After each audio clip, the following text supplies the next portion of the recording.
আজ 21শে জুলাই শহীদ দিবস হলো তৃণমূলের তরফ থেকে। তৃণমূল বলতে মমতা এবং অভিষেকের তরফ থেকে। মমতা এবং অভিষেক কিছু লোক দেখে বেশ একদম ফুলে ফেপে উঠেছে, সকলে অনেক কিছুই হলো যা দেখলাম পরিবেশ পরিস্থিতি।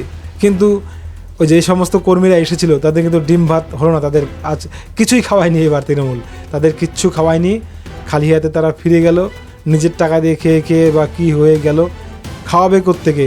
তৃণমূলের যে মমতার এবং অভিষেকের যে টাকাগুলো সব সিজ হয়ে গেছে তো, এবং অন্য অন্য টাকা যারা মেরে মেরে মানে লুটপাট করে রেখেছিল বিভিন্ন নেতার কাছে, সেগুলো তো নিয়ে সবাই উধাও।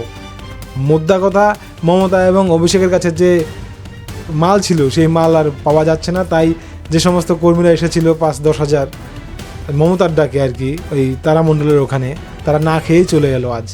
বুঝুন কি অবস্থা। আগে খাওয়ায় ছড়াছড়ি ছিল, বিরিয়ানির ডিম, নানান কেলেঙ্কারি। এবার মমতার কাছে এসে সবাই না খেয়ে পেটে গামছা বেঁধে চলে গেল।